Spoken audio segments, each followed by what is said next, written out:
Welcome back to another edition of the Stabs in for podcast. We got the old gang here this week.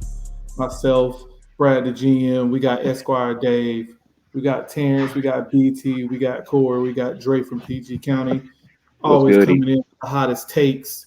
We're going to wrap this up very quickly here. As we saw, we had the big game this weekend. The Super Bowl happened. It came, it went. Vegas must have treated them well as the Kansas City Chiefs repeat as Super Bowl champions, first repeat champions we've had since the Patriots going back to 2004.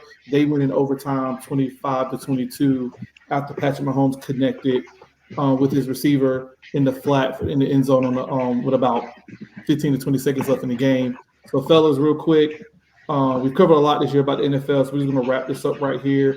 What are your takeaways from this game very quickly? Patrick Mahomes now 3 Super Bowl wins, 3 Super Bowl MVPs. All the narratives and everything surrounding him and his accomplishments. So, what are y'all takeaways from this game? I'll go first and make this real brief and real quick. Nick Bosa is 0-2 in the month of February. I love that. Let's keep that energy going. Make sure that he wins no games in Black History Month. That's it. All right. Facts. I agree with that. I'll go second since mine's going to be short and sweet too. I'm just glad that team full of bitches lost. You know what I'm saying? Besides McCaffrey. That whole other Shout out squad of to him. bitches. Words to Patrick Mahomes. Good job getting number 3. And that's it, man. Y'all got it.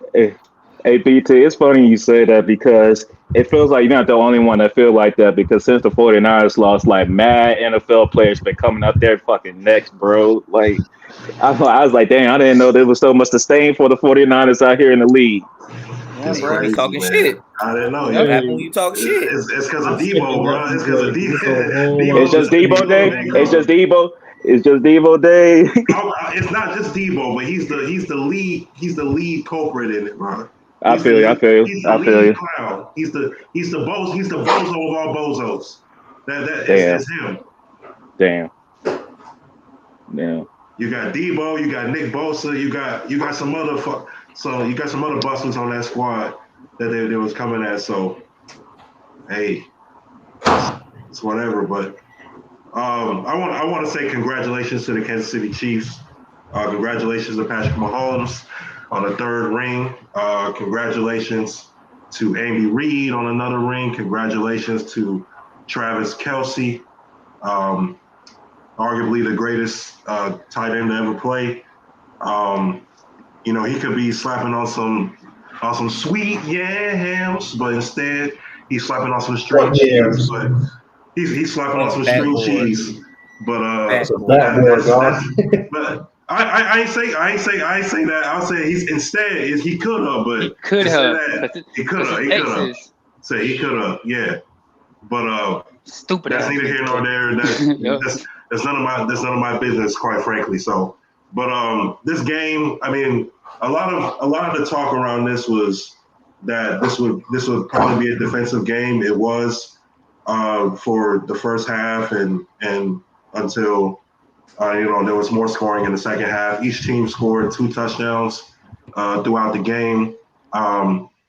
It was interesting to see that when McCaffrey fumbled in the first quarter, the Chiefs didn't capitalize on it. Later on, Pacheco fumbled. The 49ers didn't capitalize on that. They had Mahomes scrabbling around in the first half. It looked very similar to how the Bucs had Mahomes 3 years ago in Super Bowl 55. But but in the second half, things turned around. I thought, a pivotal moment was when it was 10-6. The 49ers fumbled a punt. Chiefs scored. And then although the 49ers answered, the extra point got blocked. And actually, even before all that, when the second half started, the Mahomes threw a pick on the first drive, and the 49ers didn't even capitalize off that.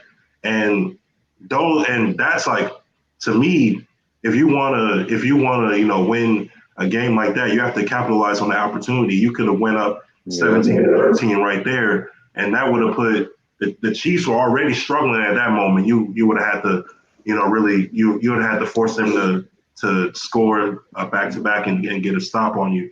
But the 49ers had their opportunities. There were moments in which they could have had longer drives, but it didn't happen.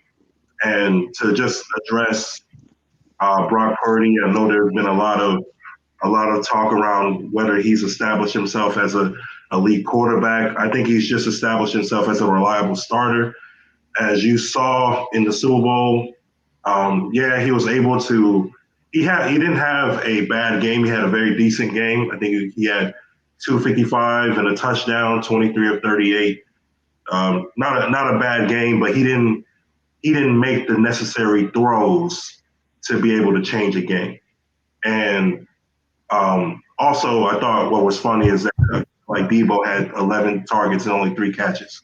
That's funny to me. But I don't even think they utilized him enough. They didn't even utilize George Kittle enough. And to be honest with you, I thought McCaffrey could have had more touches. I think he had about 30 touches, both rushing and receiving. But I think there were just missed opportunities at the 49ers. And Mahomes and the Chiefs made them pay. All right, I can go next. Let me just turn my camera on real quick. Because I had to put that shit on real quick. I had to put that shit on real quick.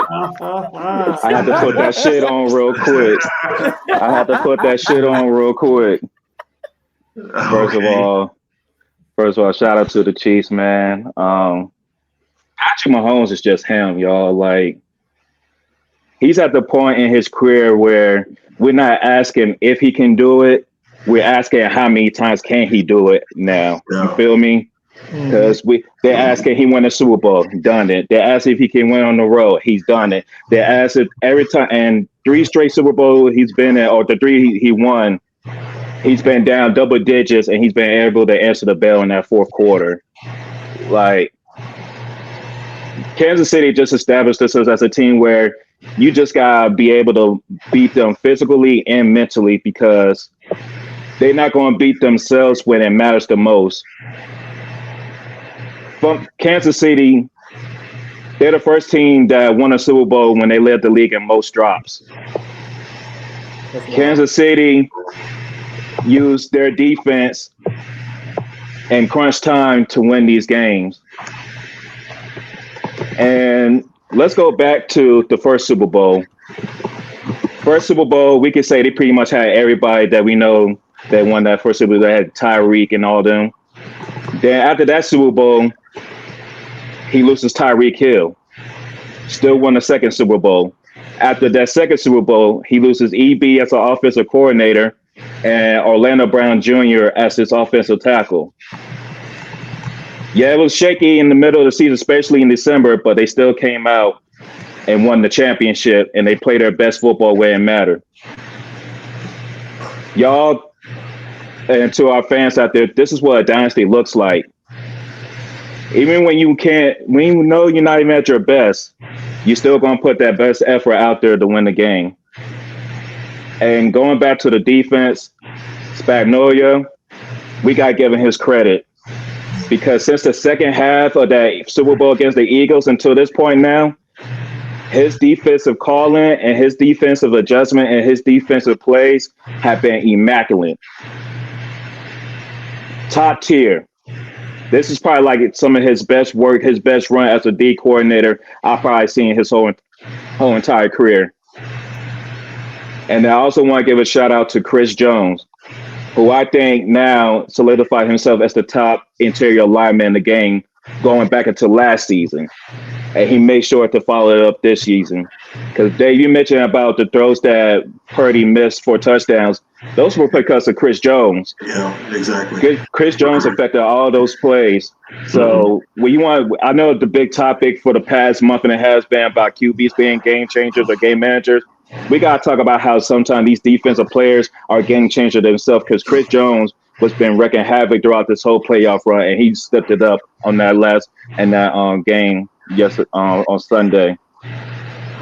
And another key point that I like to point out is notice how things got better and things start to function when Kadarius Toney was no longer a part of the team. He was a healthy scratch throughout the whole playoff run.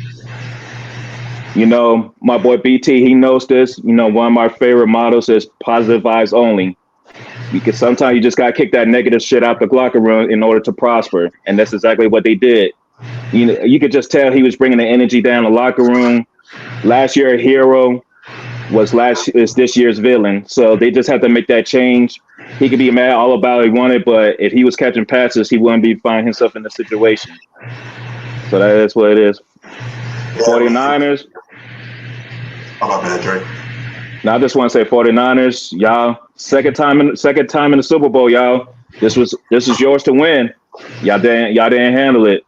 Y'all have players that didn't know the overtime rules. You have players not making plays that they used to. Ayuk only had about 4 targets. He had 3 catches. 3 catches. Debo, 3 catches. Kittle ain't really do nothing. Hey, look like what I say, Brad? What pressure do what? Do one or two things. Do one or two things. Humble or makes diamonds. One or two things. Either one. A 49ers call a plumber. Call plumber. Because know why? Because Kansas City, they're going to add some diamonds this year, baby. They're adding some diamonds this year. But all in all, good Super Bowl, good halftime show. Done with football season. I see y'all at the NFL draft. See, you can wrap us up one last time. Yeah. It was mentioned earlier, Kansas City was more prepared. Even when things weren't going their way, you just had a feeling that they were going to find a way to get back in the game. San Francisco really should have been up 17-0 in the first half. I mean, outside the one Patrick Mahomes bomb, the Chiefs' offense did literally nothing for the whole first half. And yet they were only down 7-1 at halftime. That's unacceptable. Mahomes throws an interception to start the second half. You're like, okay, maybe they're done. It was kind of uncharacteristic of the Chiefs. You see Kelsey bumping Andy Reid. You see Chris Jones getting upset. You see Mahomes had that look on his face like nothing's going right. Yet when they went into halftime and after the interception, when they got the stop after Mahomes with the pick, you saw them make the adjustments. You saw them save plays that they've been saving all year. We saw Pat Mahomes running RPOs. We saw, I don't know if that scramble in overtime on 3rd and 1 was a designed QB draw, but Mahomes just said fucking took off. But after he made the 4th down play where, everybody got suckered in to Pacheco, Mahomes pulled it out. I mean, that was a beautiful play call by Andy Reid. Definitely RPO. Mahomes definitely had the running lane, but if Bosa didn't collapse down, Kelsey would have been wide open. If the linebacker came up, Kelsey was wide open. So they would have got that first down 4th and 1. Then you saw Mahomes using his legs. We saw a little bit more tempo, a little bit more crossing routes to get Kelsey open. We saw Rashee Rice coming open across the middle. This is the Chiefs' worst team they've had in Mahomes 6 years, and they won the Super Bowl. Think about that. Yep. Yeah. The worst group of receivers, the worst offensive line. They can go to the NFL draft. They got Snead and Chris Jones to worry about. But outside of that, they're the youngest defense in the NFL, which is scary. Which is scary. They're going to address their wide receiver room in the offseason, whether it's the draft or free agency or both. They're going to address their tackle situation in the draft or in free agency, and they're going to come out next year and be the favorites to get back to the Super Bowl again. They went on the road and beat Buffalo. They went on the road and beat Baltimore. I mean, what else really is there for Pat Mahomes to do? The only team that has actually beaten them outside Tom Brady in the postseason was the Bengals. That's it. And Joe Burrow's has some injury trouble, so we don't know what their future is looking like. And T. Higgins is a free agent. So the AFC for the foreseeable future is Kansas City Chiefs and everybody else until a team steps up to the plate, or maybe Joe Burrow gets healthy. We can see them duke it out one more time in the postseason. But I mean, they're just gonna be better, and they're three-peating is hard. It's one of the hardest things to do, if not the hardest thing to do in sports. It's hard doing basketball. If Kansas City Chiefs pull this off, it'll be one of the, if not the greatest accomplishment in the NFL to three-peat, modern era, modern side cap. So that's what's at stake. Looking ahead, y'all pretty much covered everything about the game. And Pat Mahomes you saw the difference between a game changer and a game manager. When Mahomes had opportunities to put the game away, he did it. Brock Purdy had his chance, couldn't get it done. So that's pretty much all I have. Y'all pretty much covered everything else. Mahomes is on his way to being up there with Tom Brady. If he three-peats, that'll be something that Tom Brady hasn't been able to do. So it's going to be very interesting in that conversation.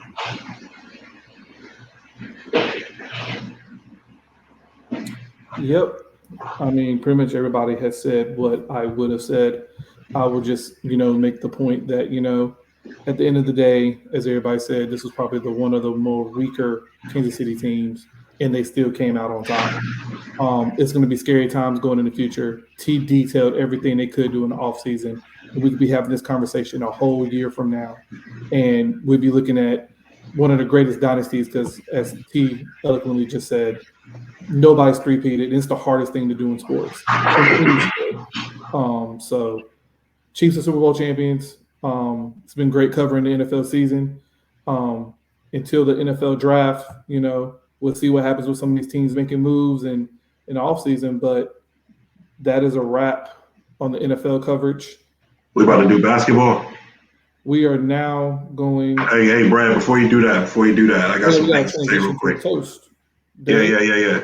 Okay, so before I do this toast, I just want to say, this Chiefs team was the worst that Patrick Mahomes had, but this is the best defense that he's had. We've said that before. I think they're the youngest or one of the youngest defenses in the league. That's correct. They, throughout the season, nobody scored more than 27 points against them.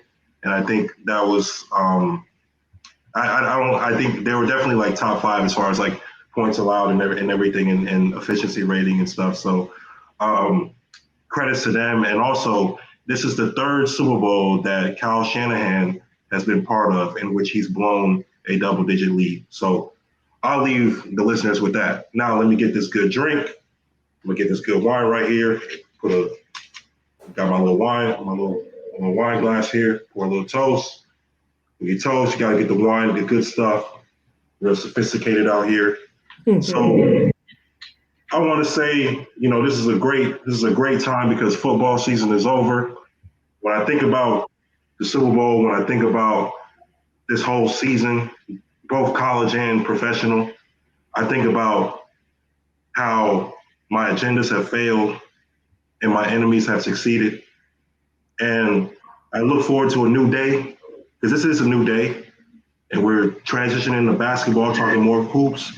And I know my enemies ain't gonna succeed they're not gonna succeed in hoops. I got the number one team in college basketball in men's college basketball right now. My Raptors suck, but that's okay. All my niggas in the NBA doing good. So credit to that. And now we got to get more into this hoops content.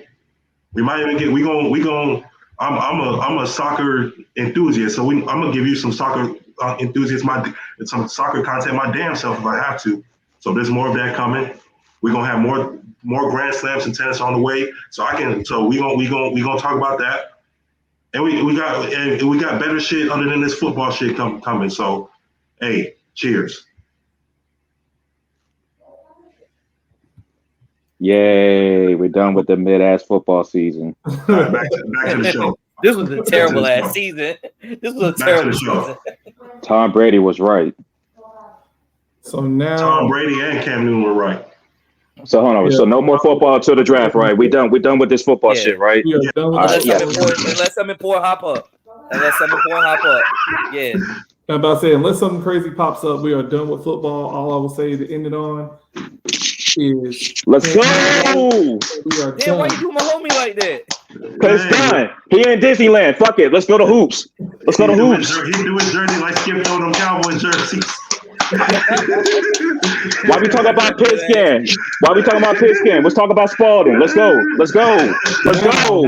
Let's We go. have missed a lot going on in the association and well as college basketball. Shout out to Dave and Dre and BT for covering us on the women's side. They did a great hoops special on them. Go check that out. That is on our YouTube. But now it is time to talk about the NBA, the National Basketball Association. There has been a lot, and I mean a lot, that we have missed. 70-point epic performances. Shout out to the Black Mamba. Rest in peace to Kobe. He got his statue out in front of the Staples Center.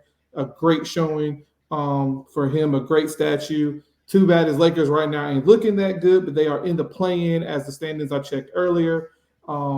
We got a lot going on, so I just want to get y'all thoughts on the first pretty much half of the NBA season so far. You got teams that are looking like they are true contenders out west. We got teams in the East that look baffled. We still got Boston being Boston at the end of the day. Look great in the regular season. We have no clue what they're going to do in the postseason. And, surprisingly enough, we got teams out in the West that are excelling, like the OKC in Minnesota that have came out of nowhere. So, I'll start with Dre. What are your thoughts so far in the beginning of this, midway point of the NBA season? What are your thoughts?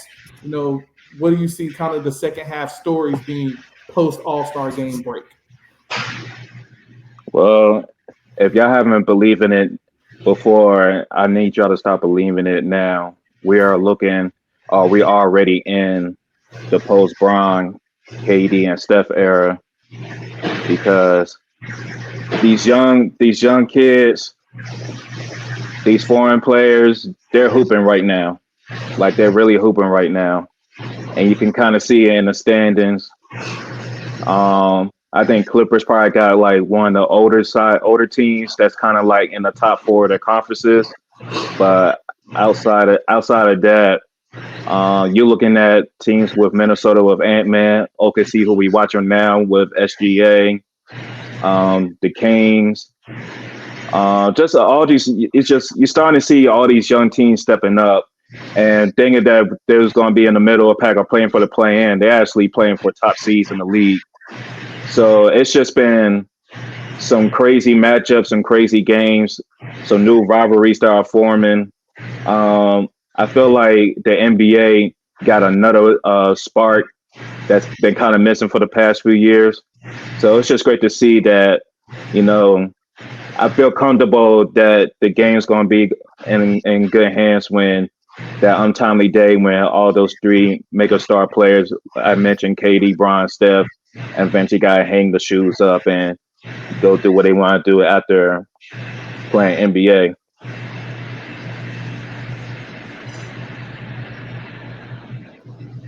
I second that.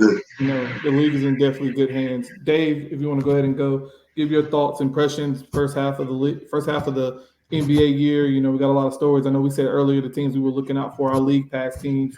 What are your thoughts on what's going on in the association so far? So I'll just take it conference by conference. So the East, at the top, a lot of the teams that are now at the top or like kind of hovering around there, a lot of them are having various types of issues. Boston is number 1 right now, but when they're hitting shots, they look great. When they're not, when they're just jacking up shots, jacking up 53s, 63s a game or whatever it may be, and missing like 50 of them, they don't look good. Brad, like you were saying, we don't know what type of Boston we're gonna get in the playoffs. It seems like when they face a tougher team, and they better not see a team like Miami in the playoffs, because that's gonna be a big problem. Bro, Dave, let's just keep it above. Let's keep it above. Boston's just the NBA version of the 49ers, bro. Front running ass team that ain't going about the shit when it matters.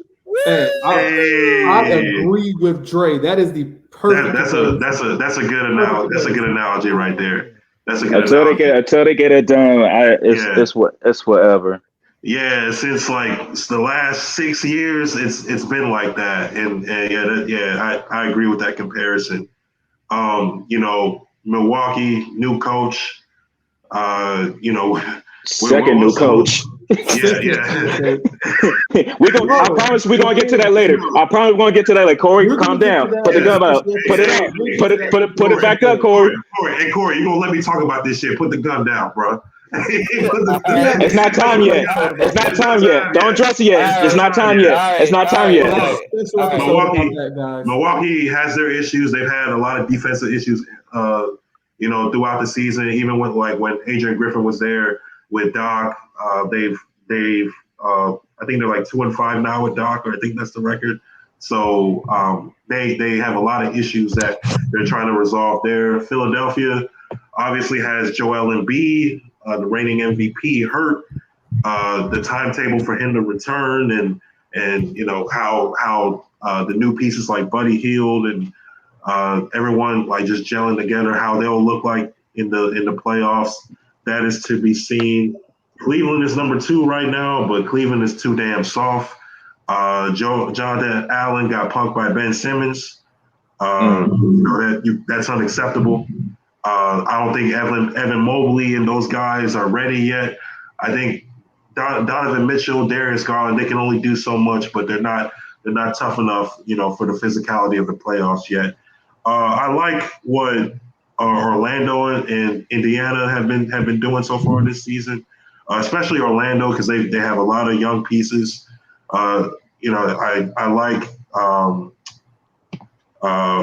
guys Paulo, obviously, Franz Wagner, Jalen Suggs, all those guys out there, Cole Anthony, so Fultz, of course. So yeah, I like what they're building out there. Indiana, Halliburton, or should I say Hamaburton, as what his teammates call him, and the Knicks. So the Knicks. So if there's a year, the Knicks to make it to the conference finals, it is this year. But they've had their injury issues as well. But if the Knicks are gonna ever make it back to the conference finals, to do it, the last time they did it was 1999. If you want to do it again, this is the year where all these other teams in the East are having their issues. This is the year to do it. Now in the West, it's a battle every night there. I knew OKC would be a problem, but I didn't know that there would be a top 2 team in the West.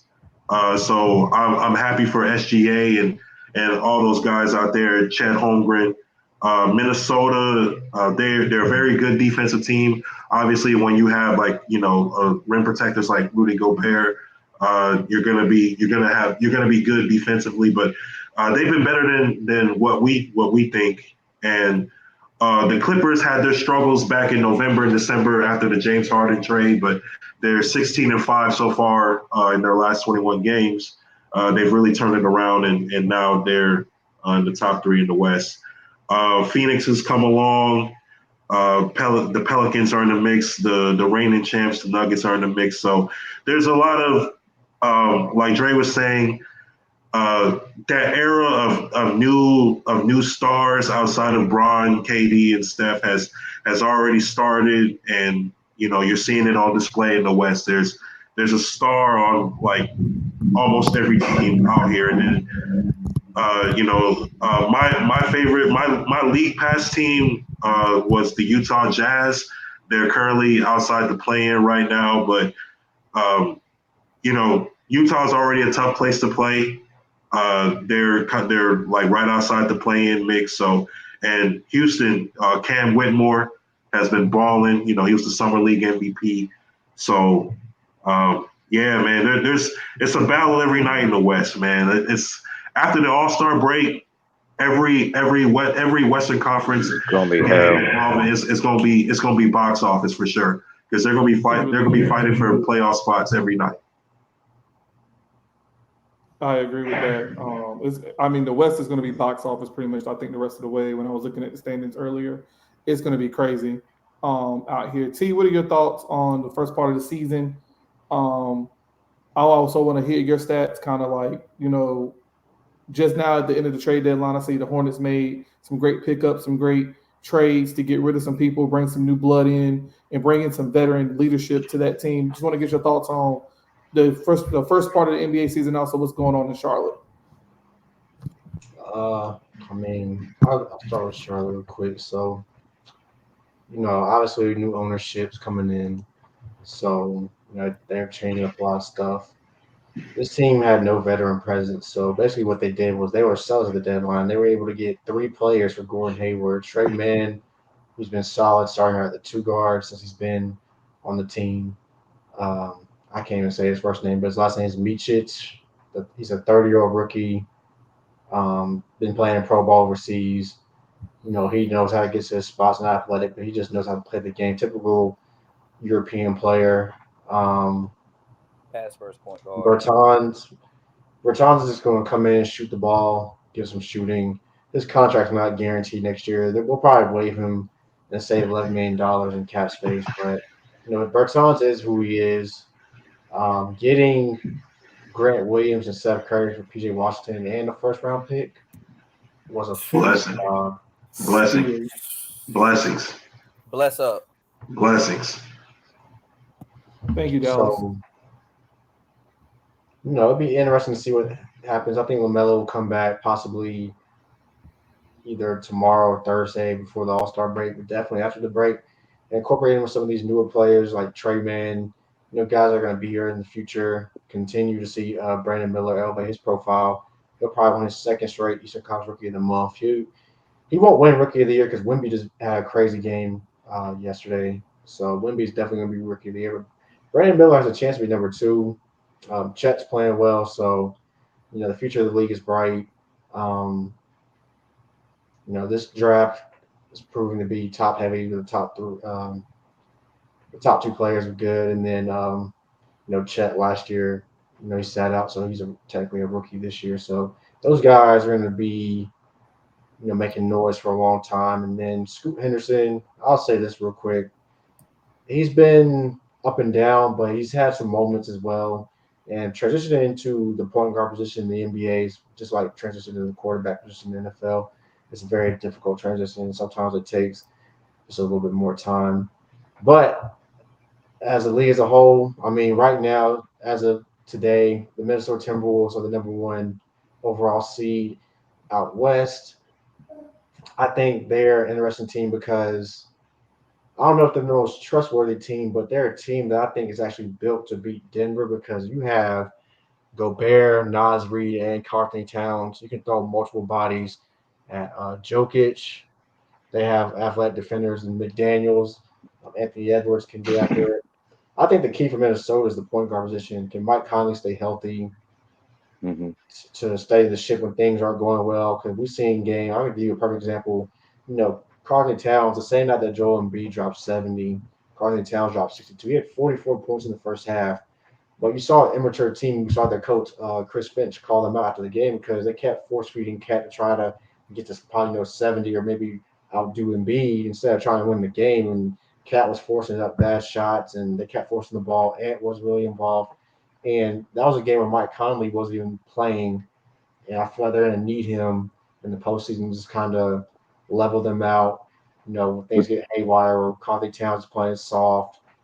But I'm not to go, but going back to that game, but what also saw that game? They had to switch out Cat and Gobert when it came to what they wanted to do on offense and defense. And that's the main reason why I just don't trust them. Because if you can't have your best defender on the floor throughout the whole 4th quarter, and you got to take out Cat in certain situations because he's a liability on defense, to me, that's just not a good recipe to have 2 stars that's got to be interchangeable like that because their flaws are just that noticeable. So that's why I just don't trust them, and they need to be careful because I can honestly see them losing a matchup to a 7th or 8th seed, depending who come out of that play-in game. If they got to see a veteran team like the Lakers, because we know Lakers, as bad as they play, and they turn on when there's something on the line for some reason. They play better when there's something on the line. when they're not going through a rugged, long ass season. And Warriors, they got Steph Curry. So, yeah. And speaking of, so look at the play teams right now. Sacramento, a team that nobody wants to see them play in, but they're literally the West is crazy because there's really one game separating the seed from the 5 seed. So there's going to be a lot of up and down the rest of the way. Dallas is the 8 seed. Dallas, they added Gafford, they added PJ Washington. You got Luka, you got Kyrie. Both of them are big time playoff performers. So you don't want to see Dallas in the playoffs, especially when the game slows down. It's a half-court game. That's actually built for what Luka likes to do. So you don't want to see Dallas. You don't want to see the Lakers.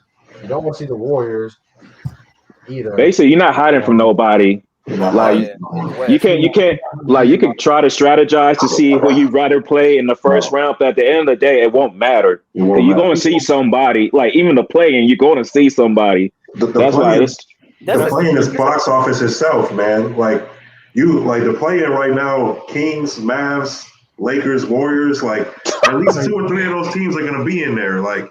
Hey, I know you hate this man. I know you hate this man, T, boy. Your boy Silver killed it with this shit. I hate to admit it, man. I get sick of this motherfucker, man.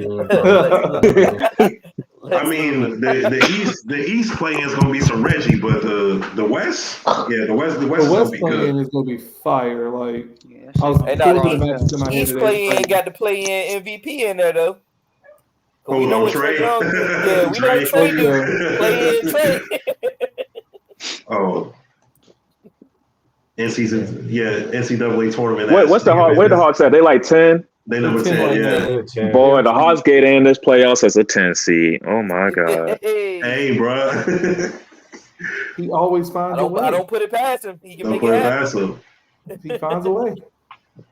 But swinging back over to the West, though, it's like if you look at it, they have all of the veteran teams that have been together for a while or just know how to play together. They're in the play-in. So it's like just like how we just said, like you're not running from nobody. You're not hiding from nobody. If you try to play around those things, you're going to end up getting played through in a sense. It's like picking your poison, bro. Like who you want to play. Like that's pretty much what it is, man. Yeah. You want to go against a 3-point sniper? All right. You want to go against LeBron and AD? Oh, okay. Like it's like picking your poison, bro. You want the King? Just be ready to make adjustments. Just be ready to make adjustments. I say, do you really want to see a combination of Kyrie and Luka? Hey, I mean, Kyrie and Luka, yeah, bro. Like, pick your poison. It's pick your poison any given night. And that's what it's going to factor in, especially when it comes to teams like OKC and Minnesota. Y'all great, talented young teams going through this regular season, and that's cool.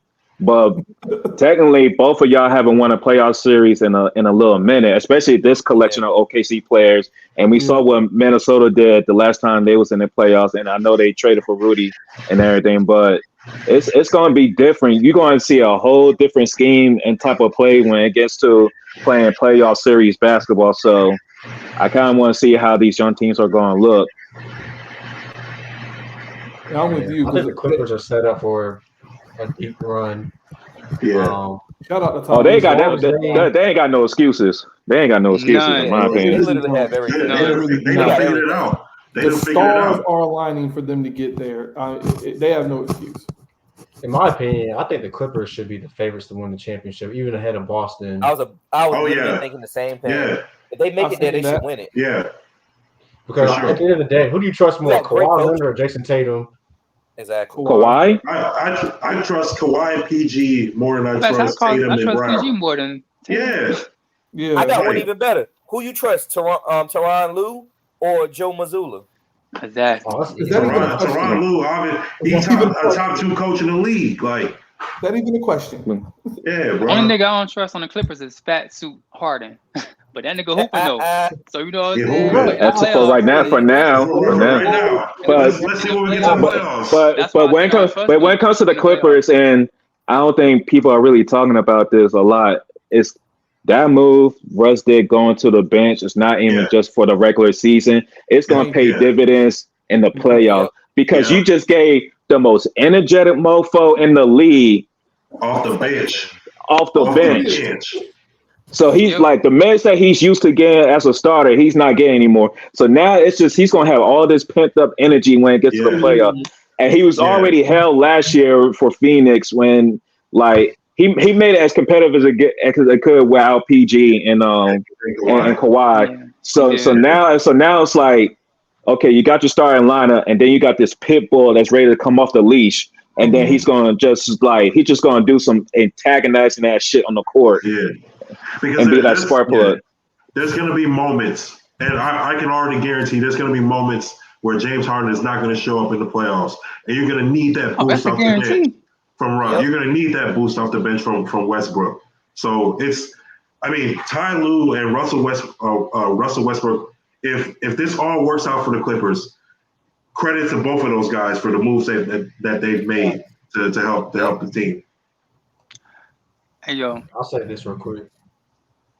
Okay, you can go first, Pete. No, go ahead, bro. Because I got a question, bro. So go ahead. I'm gonna say this for the Clippers. The key for the Clippers in a sneaky addition they made was adding Daniel Tice because it gives them some more big man depth. Because you got Zubac, you got Plumlee, you got Tyson. Because the reason why I say that because when they play against Denver, outside of those three guys, they really don't not.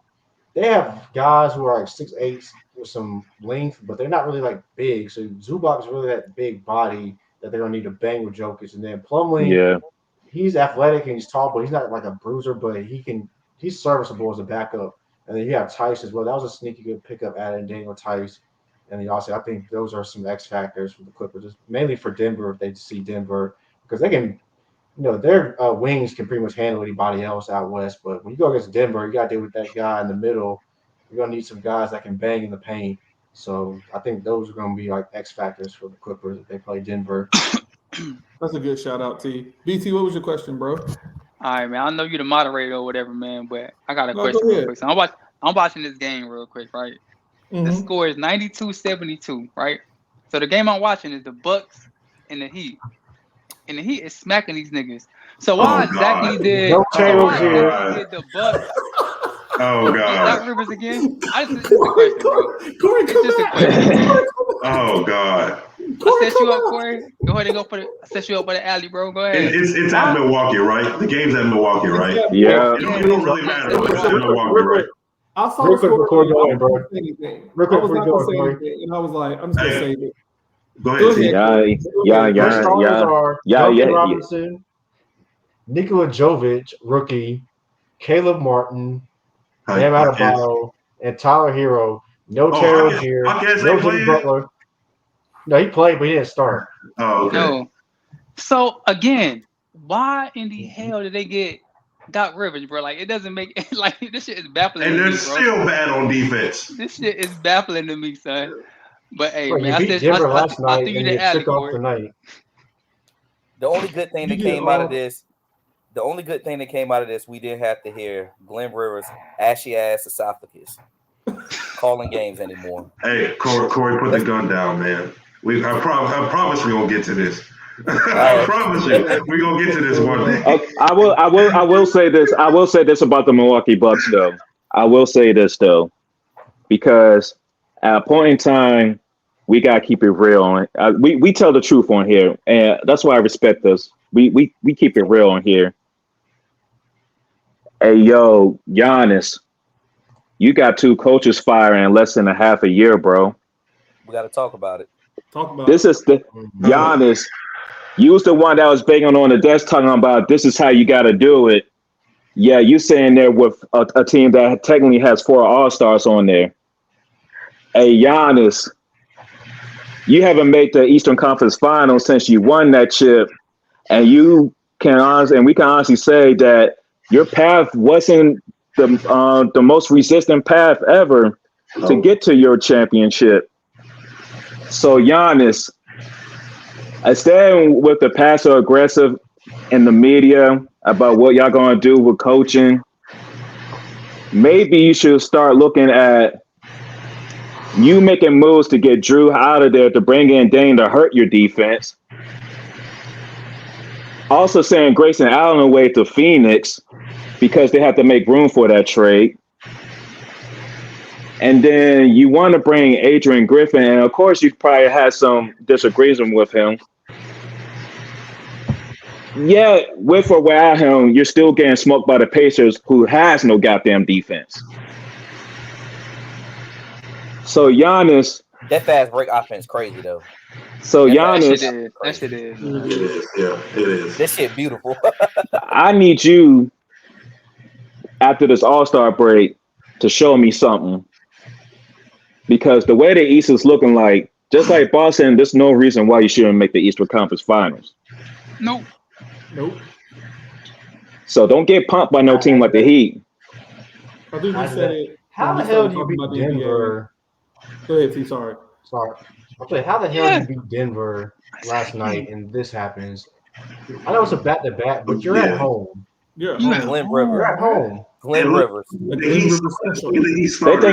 think about Indy, man. They thinking about it just like how, because he was talking about how the Cavs lost to the Sixers without Joel Embiid.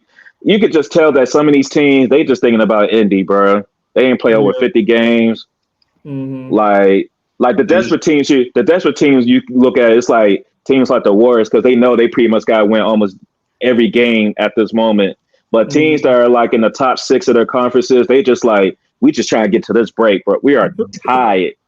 We are tired. I mean, Giannis, your point though, Giannis, you outplayed Jokic yesterday. You had 36 and 18. Killing.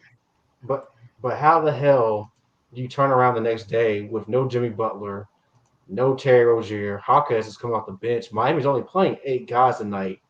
Wow. And like I said, he at home. Not focused. Hey, like I said, Giannis, you're on trial now. Yeah. I'm pulling that. I'm sending you some papers. You're on trial now.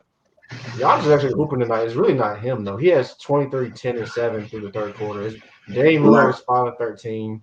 Lack of focus. Nobody else is doing anything. No Middleton tonight. Honestly, I don't think Middleton is a factor for that team no more.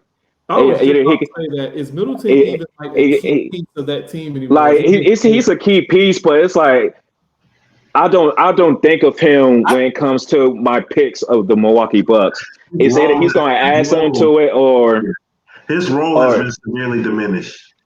You know, with Corey. Everybody told me that Pat Bev was supposed to be a X factor on this team. This man only played 5 minutes. Pat Bev. I'm not worried about no damn Pat. Oh my they God! said he's supposed to be a defensive X factor. You gonna get BT I started? need that Martin Luther King Jr. meme right now because someone told a lie one day. Yeah. I mean, he's gonna help on the he's there for defense, but hey yo, that was wild, Dave. I was about to say, Dave, that was really, Dave, that was really wild. That was really wild, bro. That's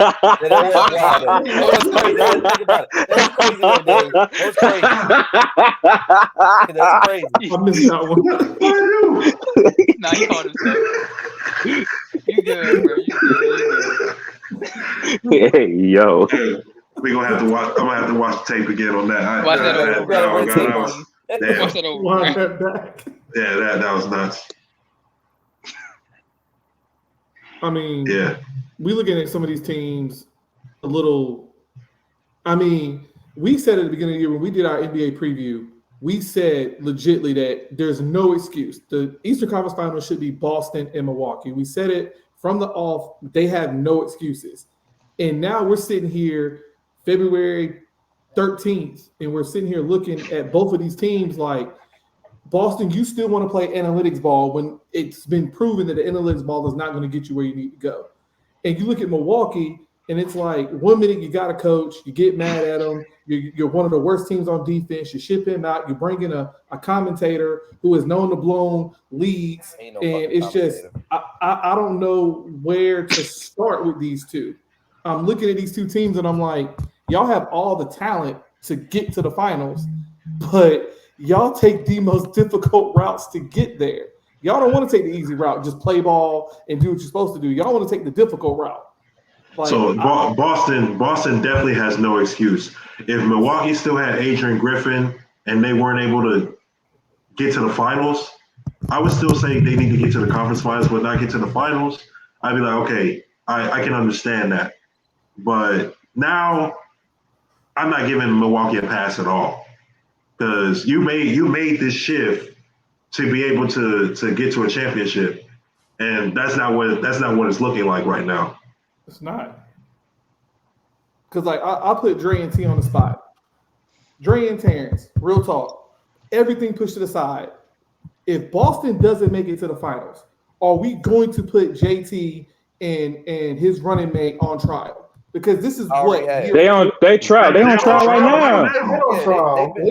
right now. I'm sorry, I missed that. When they tricked off that series against the Warriors, that showed me right there who they were. Mm-hmm. And then what made it worse is when they went ahead and went down 3-0 to the goddamn AC. Yeah, that was rough. That was we gave them excuses when JT was a rookie and Brown been in the league for 1-2 years or whatever because they went against the Cavs and everything. It was a nice story, young team without Kyrie. They got to the Eastern Conference Final. Okay, cool. But since that moment they played the Warriors, when they had that slow start to the season, got to like a top 2 seed, and then made it to the NBA Finals as the favorites against a struggling Warriors team, and they blew that shit at home. Oh yeah. I mean, at this point, I'm ready to give them the guilty verdict right now. I mean, they could have been the first team. They could have been the first team to come back from a 3-0 lead because that Game 7 was in their house, and the game before they hit a buzzer beater that would have crushed a lot of teams' souls. You know, like so. Yeah, I mean. There's no excuse, man. Like you have to, if they don't get it done, you have to blow that team up. You have to especially since you like upgraded that team. Especially since you were now upgrade. You got Drew Holiday as your point guard, then you got Porzingis as your center. And as long as he's healthy, it's like, okay, you got everything you asked for. So like, what's the issue here? Question though, how are they going to blow up that team? You just paid what, like $300 million to Thank you, JB. That was the only blow up they can do is just let Tatum walk. Tell Brad Stevens, tell the other Brad, the GM, Brad Stevens, to figure that shit out. That's literally the only move that they can make. Oh, they can trade Jason Tatum. Type some words into a computer and generate AI and come out with an answer because that's all he knows how to do is analytics. I'm sorry. Boston got a gift too, man, because Joel Embiid shouldn't have been playing, but because of the 65-game rule, he was trying to play to whatever, but then he, Kuminga unfortunately fell on his leg. But Boston got a gift in that front because Joel Embiid was the best player in the NBA by far this season before Kuminga fell on his leg. So they got a gift from there. Now the question is and this is a big if because he's going to have to get conditioned. But if Embiid can come back and be 85 or 90%, he's not going to be 100%. But if he's 90%, and I'm looking at the standings. If you're Philadelphia, they're currently the 5th seed. If you're Philadelphia, you actually want to probably drop to 6. You avoid Boston in the second round. If Embiid is 90%, I'm taking them over Cleveland. Yeah. It's a 50-50 series with the Bucks. It's a 50-50 series with the Knicks. Yeah. Orlando. They're not worried about Orlando. They're not worried about Indiana. So that's really the true wild card in the East is if Embiid can be healthy. You add Buddy Hield, and Tobias Harris has to get healthy as well. Tobias Harris has been out for a while as well. That's why that loss yesterday was inexcusable because not only was Embiid out, but Tobias Harris was out as well.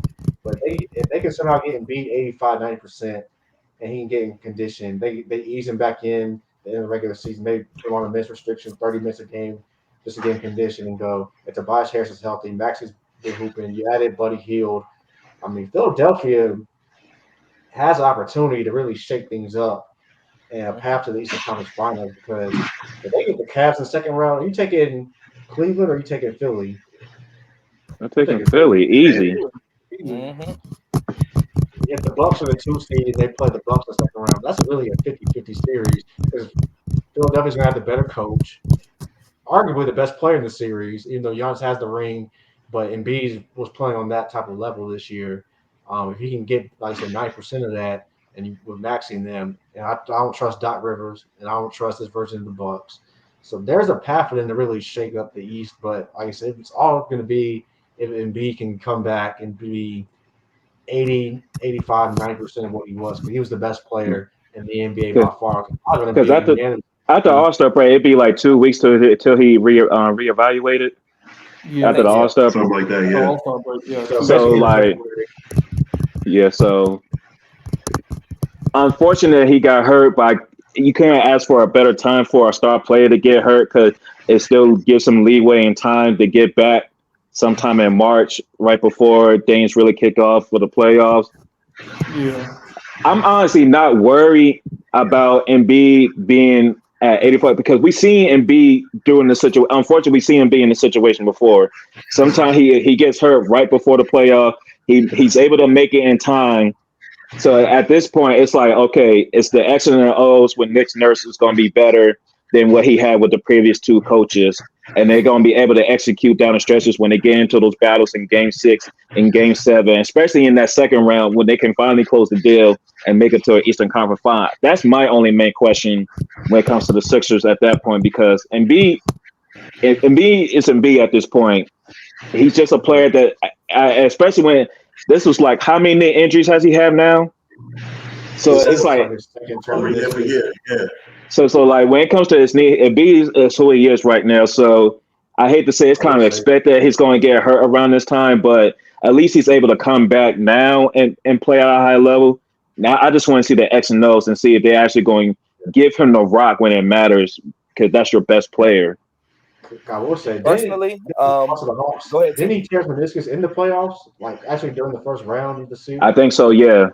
He still averaged 31 and 15 versus Atlanta, but Ben Simmons tripped that off. But we've seen Embiid on a torn meniscus in the postseason average 31 and 15 in a series.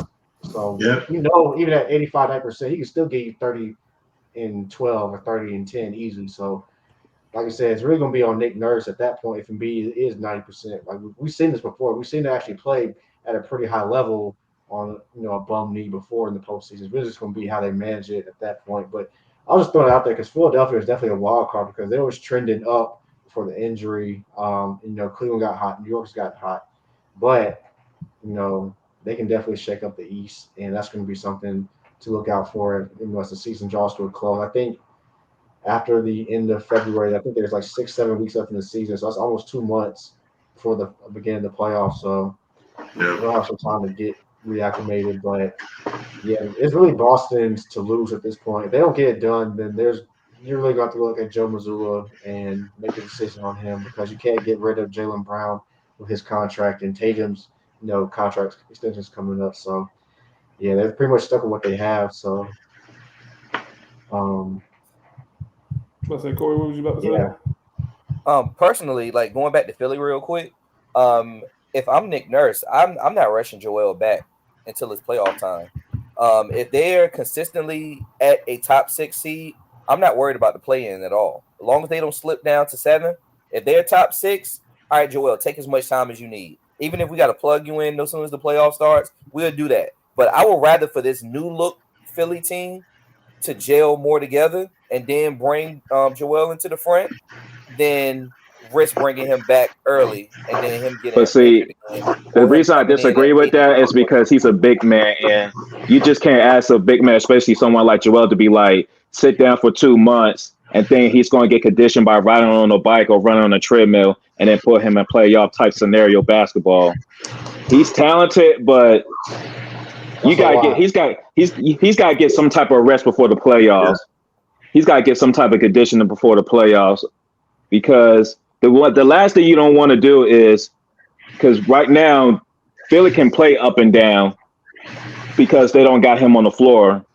So you don't want that to be your adaptation of your team going into the playoffs and just say, hey, Joel, we're going to plug you in, but we used to going up and down the floor now, and try to change everything up right before the playoffs. Like, you need to see what your team is looking like with a Buddy Hield, with all the new additions, with a Joel Embiid playing, and see what you got, so you can schematically scheme for your opponent from there on.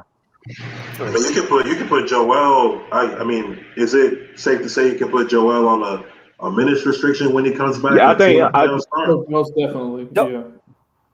Because at this point, he's missing a game, so the MVP is gone, the All NBA is gone, like any award that he could possibly get. So it's no pressure for you to be like, we gotta play him like 40 minutes a night or whatever. it's like you get him revved up, and if it looks like the team is doing well, y'all just in that 5 and 6 range, like you haven't completely fallen off into the plan, then like we've been saying, you're good.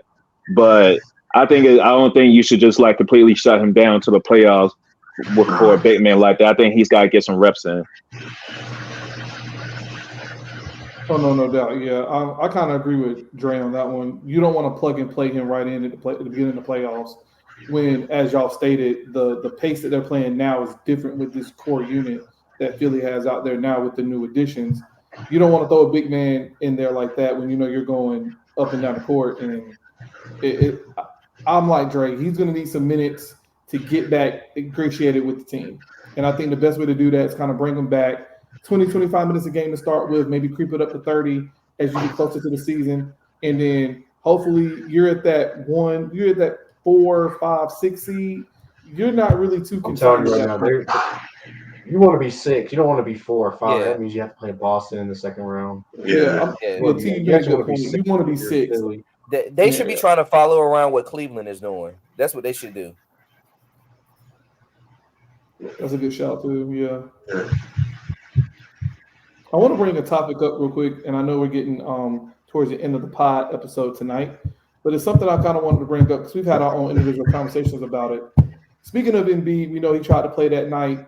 It got hurt, unceremoniously. It's not Kuminga's fault. He fell on his leg, but he was out there clearly hurt. But the 65-game postseason award rule, it's been brought up a few times in the media. Everybody's trying to kind of deflect it. It's good for the game or whatever. What are your guys' thoughts on this rule that you got to have this limit of being able to be qualified for postseason awards? I'll go first and this is my personal opinion because I don't like the rule. I understand why it's been put in place, especially what you're seeing been going on the last few years where certain players, how they just sit out for no good reason and everything. I think that if there was a way I would tweak it, well, I say you need about 65 to play for like the MVP and Defensive Player of the Year award. I'm okay with that because it was kind of like an unwritten rule before that was even in place anyway, because that's why we felt like even though Embiid was playing better than Joker those 2 MVPs ago, it was like, bro, Embiid, you just missed too many games. Like, we can't allow availability's got to be accounted for when you're talking about most valuable player.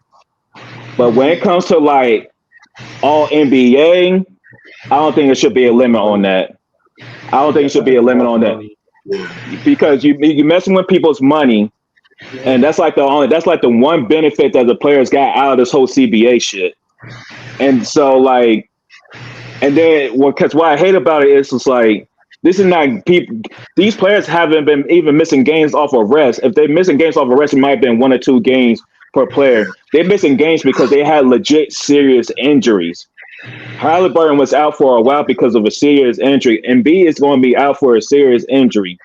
So imagine you telling me that you're not going to have somebody, because you can knock him down off the first to second, whatever, how you want to do it, because he's missing games. But to tell me that a guy that was leading the league in scoring, dropped a 70-piece, good on defense, leading the league getting to the free throw line, is a starting center for the Western Conference in the NBA All-Star Weekend, and you telling me that he's not going to get no type of accolades because somebody fell on his leg, and now he's going to be out for over a month. And it's not because Joel Embiid decided he was going to shut it down himself. The Philadelphia 76ers didn't decide they was going to shut him down. It's because he had a legit injury. So MVP, remember, I understand, but all NBA, I don't think 65 games should account to that. Let's also remember, Philly just got fined for not disclosing his injuries on top of that, too. He tried to play for Denver, and I hate that he tried to play, and he physically could not actually jump. He could barely jump off the ground against Denver. And that's why they made a decision last minute. He wanted to play because, let's be honest, he's heard that he be ducking Jokic in Denver allegations. He really wanted to play. Yeah. He was not healthy. Matter of fact, I'll be honest with you. Brad, that's what we went to see Philadelphia, right? Didn't you go with me? Or was that somebody else? Yep. No, I went with you to the Philadelphia game. Now, we went to that game. I think he played. I don't know if it was a back-to-back, but you could tell, he still had like 33 and whatever. That he was just a little bit off. Remember, I told you his jumpers was a little bit short. You could kind of see him trying to play through something. Then that was like a week before that Denver game. That was a week before. It was mid-range jump shots he would normally make. He was missing. You could tell he was slightly off trying to lift off that leg that game. Now, normally they might have sat him out a game. Like, okay, rest of this game, whatever. They kept trying to play him because he already missed some games. I think for like an ankle injury. I think somebody fell on his ankle. Right. A lot of his injuries are kind of fluky when you actually think about it. Guys fall on his leg, getting elbowed in the face. Kind of fluke injuries, but he was trying to play because of this rule, because it's going to affect his MVP status and his All NBA status. My issue is that like the money part, like the rule itself, I think it had to be done because the NBA did everything they could to get guys to play. They've lowered the back-to-backs. If you remember in the '90s, they were playing back-to-backs in the playoffs, y'all.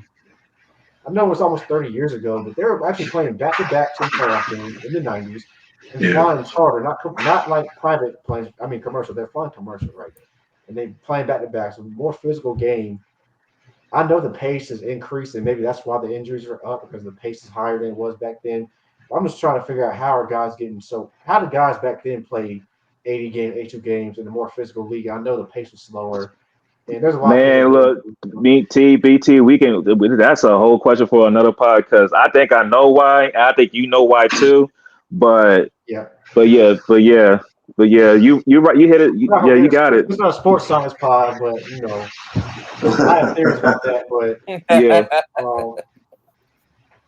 But it started when Popovich sat out Duncan, Ginobili, Parker on a nationally televised Thursday night game against the LeBron Miami Heat for literally no reason. Right? That's what really started. That pissed David Stern off.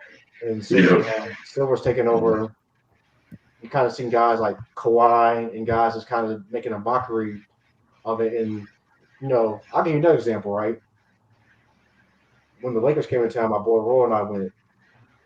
It was a game-time decision if LeBron James was going to play. So there were a lot of people talking about, I don't know, man, I might not go, blah, blah, because whatever. Fortunately, because it wasn't a back-to-back, LeBron and AD played, and, it was actually a very competitive game. It was a good experience for guys. I know a lot of fans that went to that game. That might be the only game they go to all year. That ticket cost hundreds of dollars to get into against the Lakers. And that might be some fans' only opportunity to go. So I see why the NBA did it. It's just unfortunate that you have to get to this point because now it's affecting guys' money. There are going to be guys who are going to be all NBA who don't deserve it. Yep.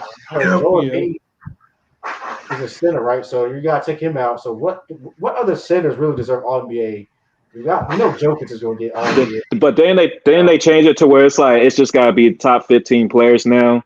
Because I think this year will have been the first time like Embiid and Joker will have been like on the same like first team All NBA. Right.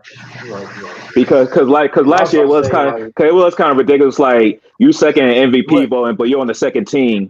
So that's like kind of crazy to think about. He won MVP and he wasn't first team.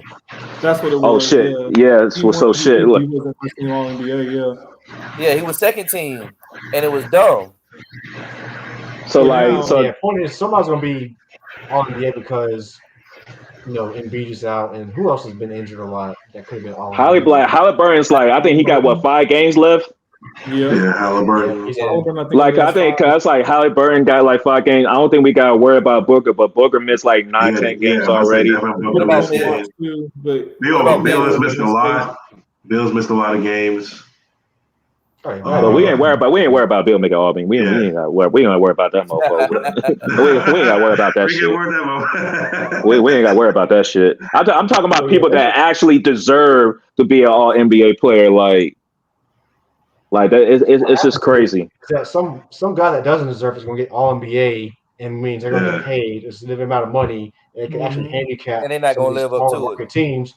Yeah. Handicap some of these small market teams. And we actually have a good parity in the league right now. There's really no super teams. Even the Clippers, even though they have 4 All-Stars, they're an older team. I always call them a super team. Who? But like the Clippers. Oh yeah, they definitely shit. I mean, it's really duos now. It's not trios anymore. It's Everything duos, is duos. man. Yeah. That's a nice part about it, man, because it's not there's no big threes for real. Yeah, it's just like there's going to be some guys on that are not going to deserve it. It's going to handicap possibly a team's future because now they got to pay this guy even some more money than probably what he deserved. And I hate to say it like that, but I just hate, like you said, it affects people's money. I'm gonna say it for you. It's gonna be another Gordon. It's gonna be another Gordon Hayward situation. Not Hayward, but Hayward situation. It's gonna be another Nicholas Batum situation. Facts. Yeah, that's literally what's gonna happen. I don't know. Instead of Joel Embiid and a guy like I don't know Julius Randle is gonna get He's been out. He's missed a lot of games though. Yeah, okay. He's missed a lot of games. Well, you know what it might be, bro? It's gonna make me sick in my stomach, bro. Carl. Don't say. But that's on the west. That's on the west side though. No, it's NBA. NBA. Oh no, it's. Oh man, it's him or Rudy. They're going to do. It might be Jared Jackson Jr. Might be Jared Jackson Jr. No, Memphis ain't doing shit. That's disgusting if they get him in. No, hell no. Hell no, man. Like, give it a check. No, real talk. Give it a check. Give it a check. It might be like Bam Adebayo. It might be someone like that. No, Wemby. No. It's gonna be Sabonis, bro. Watch, Domantas Sabonis, bro. Watch. Oh my god. I mean, if we talking about big man elite, I'm not that mad if he makes third team though. The man got more triple doubles than Joker right now, for real.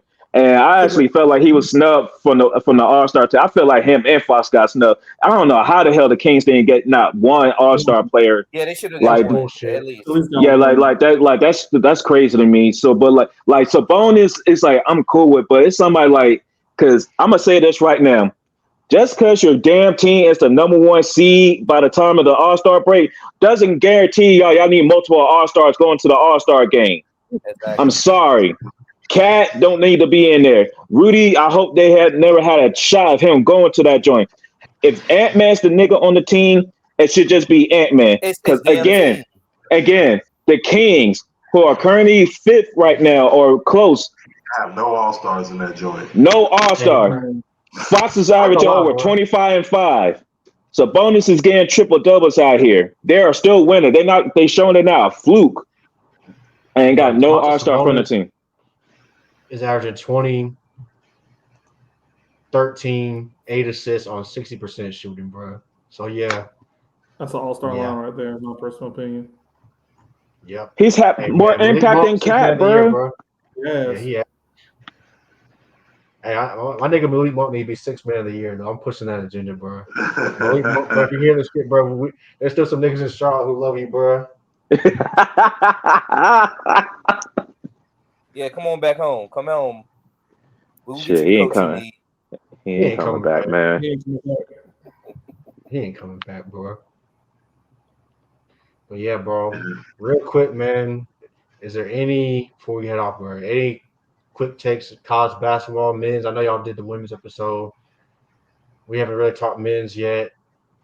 I hate to say it, bro, but Tar Heels lost today, pissing me the fuck off. Yeah, you want to see lost to Syracuse, bro? Yes. Damn, bro. Yeah, piss me the fuck off. I told y'all niggas. Yeah, I saw they were down nothing earlier. I was like, oh gosh. I thought it was tied at the half. Yeah, man. I was hoping Well, you know what? I'll go ahead first, bro. And BT, you can chime in, bro. But what I say from UNC is an immature team with a 5th-year senior who, never mind, I ain't going to, you know what? Some information is going to be saved for after the pod. We're going to have a session after the pod. I got some things to get off my chest about some of y'all in the media, but we ain't going to get into that right now. Ooh. Hey, man. You have an immature team. You beat Duke, and then you lollygag and shoot around in practice. Yeah. Bullshit. You don't respect your opponent. You almost lost to Miami, then you lose to Syracuse. Yep. Like I said, bro. Like I said in the chat, bro. That Duke also game they was lost natty, against bro. Clemson. That's all they wanted, bro. They wanted that Duke game. Duke gonna smack them boys up in Durham in a couple of weeks. I hate that, but they are, because this UNC team not real. I thought they was going to the Final Four, but they not. Front runners. They can still go to the Final Four. What you mean? They can still go. Bro, well, they're not going to the Final Four. Do you see these niggas been playing? Dave, I'll be with you, bro. They're not going to the Final Four, dog. I'm just here to say, fuck Duke. Fuck that team. Fuck their new coach.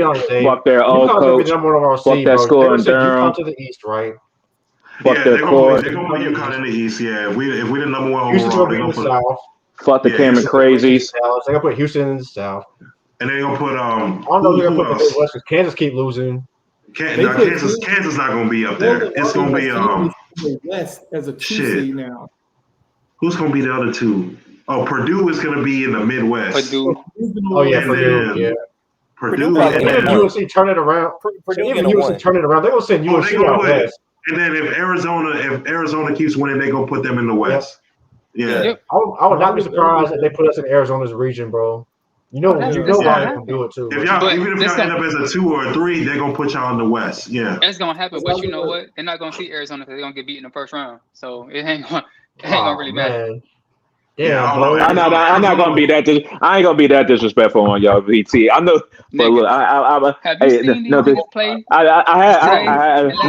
You got. You know what? You talk your team. You talk. You know what? I'm in UNC business. I'm gonna stay out of it. I'm in UNC business. I'm gonna stay out. I'm just here when y'all beat Duke. That's all I'm here for. Since that bitch ass team don't want to put us on the schedule, I had to root for y'all against them. It's a bad loss. If y'all ain't heard me, I said fuck Duke like 3 times already. UNC will at least make it to the Sweet 16. They will at least make it there. Man, look at Dave. They try to be all positive because his team number 1 in the nation and shit. You ain't slick, motherfucker. We see you, nigga. I'm being real, bro. I'm being real, bro. The way you say today, they're not making it to the Sweet 16, dog. I will say this now though. If UConn goes back to back, I need my moment in the sun on this show right here. I need my moment. Moment. Just don't give him no speech before the game. Save the speech for after the game. I'm not gonna say a word. But all jokes aside, like UConn playing well, man. It's just one of those years. It's like, okay, you can see a team like UConn winning it all because they battle tested. They're the number 1 team in the nation right now. But then it's like, all right, we're going to get like some random shit like Baylor going to make a run or like Marquette for real or like Tennessee is going to get hot and like it's like the 3rd or 4th team in the conference is going to end up. Or like Alabama or Dayton or St. Mary's or we're going to get like it's going to be like last year when we get like two teams with seeds over 5 in the fucking Final Four or some dumb shit like that. Man, look, a team like Indiana State can make a run, bro. Man, they ain't got Larry Bird. Fuck them. They got beat today, though. They just got beat too. So. Oh damn! Yeah, they about to be out of the top 25. Larry Bird ain't coming through them locker rooms no more. The only thing that makes me happy about UNC losing is that Kansas be getting smacked up, and Kentucky be losing. Bro, look, Kentucky in trouble. No, Kentucky in trouble. Kansas is not going to see the second weekend, bro. Because, bro, they away from home. They're not good, bro. They're not good. When they're not playing in the fog, they're not good. First of all, they only play like 6 people, and their has no depth. Their best 2-way player is hurt right now, and their scoring comes from like 2 guys, KJ Adams and Hunter Dickinson, and then McCullough, who's hurt right now. Shout out to Hunter, their point guard, the Master Bro. Their point guard plays. He's a very good defensive player, but he can't hit an ocean. He can't hit a rock in the ocean, bro. Like when it comes to offense, they're not good, bro. That's why they got smacked last night. They're not good.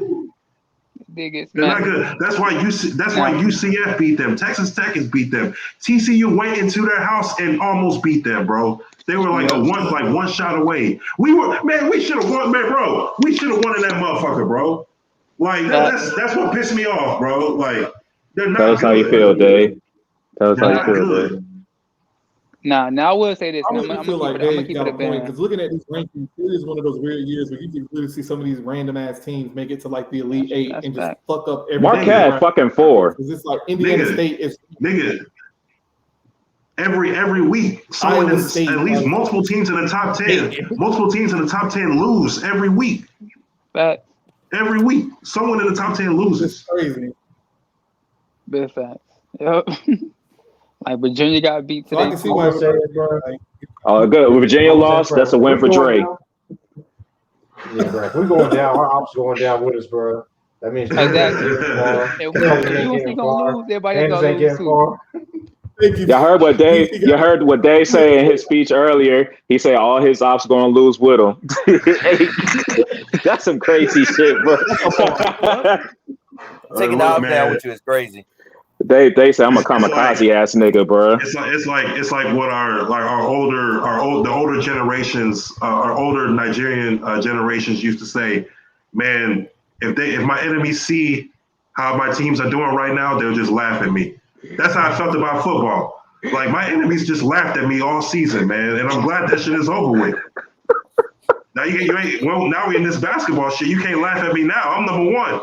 It's lonely at the top. Let's go. Oh, it must be nice, bro. I felt that right, way. That's what I'm saying. I'm enjoying for now, though. I ain't gonna talk crazy because college basketball is different. College basketball is different. You know, these young niggas, I can't trust. I can't trust you.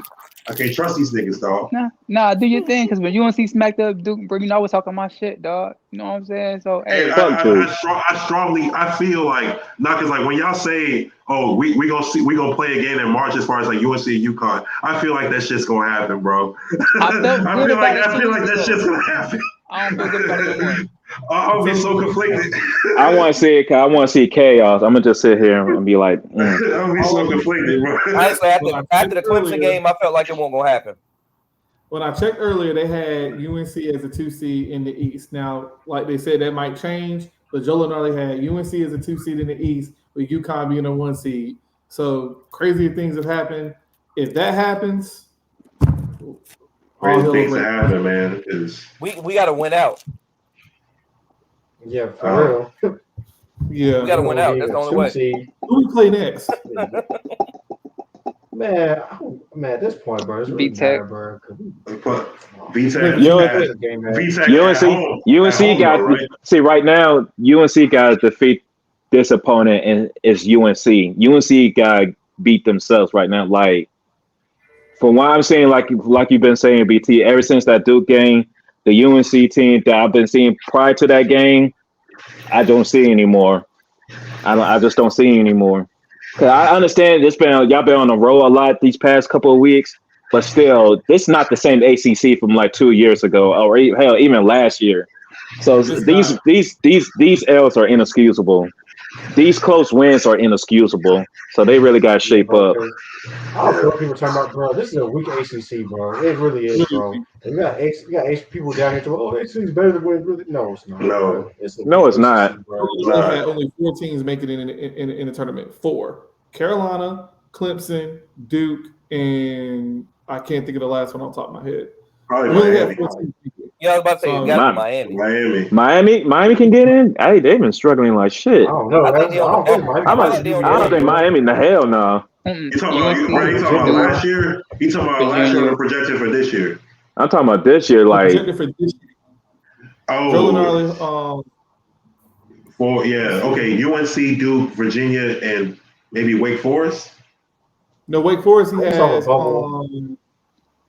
Wake Forest and Clemson are like on the bubble. Like those are 2 teams that don't need nobody that's not supposed to be winning their conference tournament, or they're gonna be shitty. Yeah. So really just 3. It's not a good ACC, bro. It's not good at all, bro. Yeah. Clemson. Yeah. Miami's been struggling. Clemson, Duke, Carolina and I'm just ready to see Purdue lose before the Sweet 16. I know that shit coming up. Oh, you know it's gonna happen. I'm like, y'all really saying Zach Edey of all people was the best player in college basketball? College basketball is in trouble. Best player in college basketball right now. Zach Edey. That's what they said last year, and it's not. It wasn't the truth. First of all, I didn't know this nigga was Canadian. I'm like, that's a bullshit. He's Canadian? Yeah, exactly, Brad. Same reaction I had. He's Canadian, bro. But we'll never thought of it. A whole Canadian. Okay. What? This is your national player of the year, bro? Come on, bro.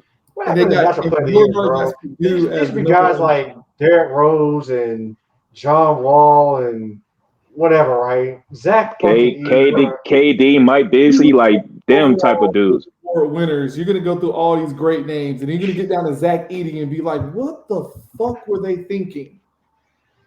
There's nobody else really, bro. There's no one else for real. Yeah, this year. Because right now, Joe Lunardi actually has, as the number 1 overall seed, Purdue over your UConn, Dave. As the number I mean, that's big cap. Joe Lunardi? Joe Lunardi has that?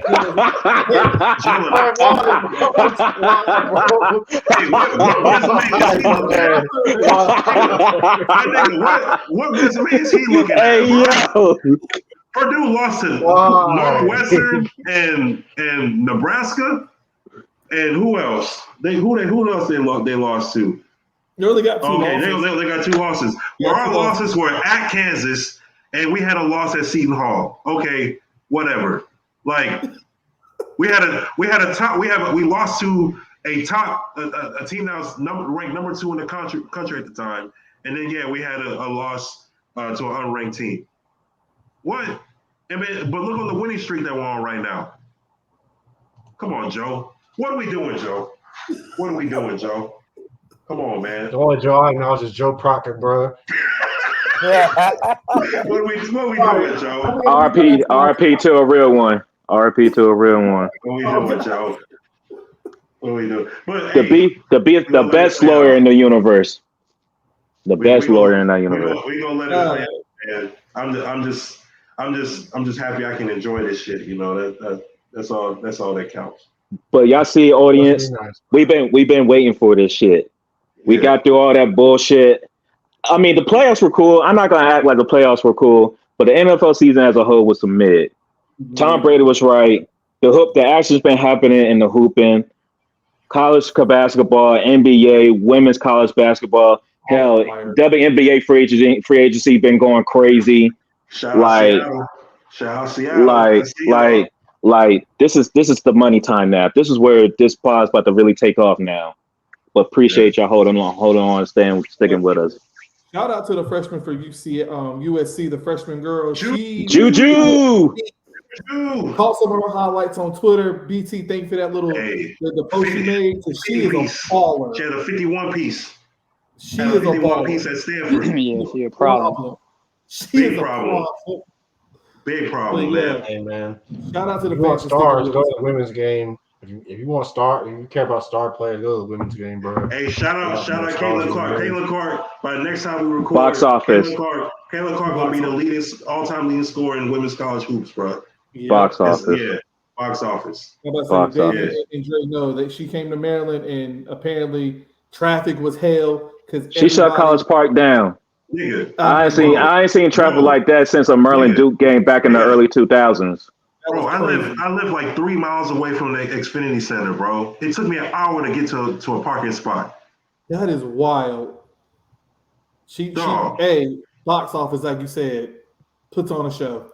I mean, like T said, if you want star power from top to bottom, it's the women's game right now. I'm sorry. When you got Zach Edey leading Wooden Award list and you trying to feed me that, What am I supposed? How can I argue that? Yeah, that was kind of wild, man. It's like you gonna let that man feed you, Brad?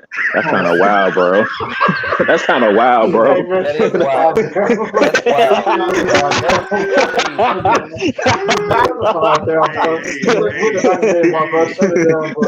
Wrap this shit up, bro. Wrap this shit up, bro. Hey, what's that Chappelle show skit? Hey, wrap that shit up, bro. With the wrap it up box? Yeah, wrap it up, bro. But no, as Drake said, thanks for riding with us through the mid that was the NFL season. This is one of the best times of the year for all of us. We're all big hoops fans. You know, NBA is picking up after the All-Star break. We're going to have some All-Star stuff going on. We do have a special episode coming out this weekend to talk about a very particular individual and a very particular team. Keep your eyes out for that. That will be on YouTube channel. Rant Corner special, YouTube exclusive. Follow us on YouTube. It's going to be on YouTube. YouTube exclusive. YouTube exclusive. You are not going to want to miss what we have to say on this topic. You're not going to want to miss it. We're going to have more NBA coverage coming up. The league is heating up after the All-Star break. More NCAA men's coverage and more NCAA women's coverage coming up as well. WNBA free agency heating up. Stay with us. This is the favorite time of the year. All hoops, all the time. You know, stay with us. We'll come out with more content. We got big fights coming up. Year round. Hey. Big fights coming up down the line. Canelo, you're still ducking. Charges will be coming up. You're still ducking. I don't want to say it. You're still ducking. You're still ducking. We'll talk about that another time. No, don't do that. Hey, shout out to the commercials on Sunday, man, because the most hype I got was seeing that trailer for Kingdom of the Planet of the Apes movie. Because I've been waiting for the next one to come out. So, hey, shout out to the commercials. Commercials are ass, though. To me, that was the only thing I was looking forward to. That was the only thing I was looking forward to on Sunday because you know how I feel about those teams. So that's all I was looking forward to. So I mean, I got to see my girl Jade, so I mean, I could care less. Yeah. I mean, I'll show you a dirty nigga, bro. That's all I'm gonna say, bro. The Boondocks never lie, bro. The Dirty Mac special, bro. The Dirty Mac special. Swiss Hey man. Tom Dubois, bro. Hey man. I should have been letting us know since the 90s. True player for real. Ask your nigga for real. Hey. Let us know. He staying on business. Big business. But y'all, thanks for joining us. Spelled his name out for y'all. Hey, thanks for joining us on this episode. We got more hoops content coming up. As always, we are not that hard to find. Find us on social media, YouTube, wherever you get your podcast from. We are there. Sabs and 4, we are out. Let's get it.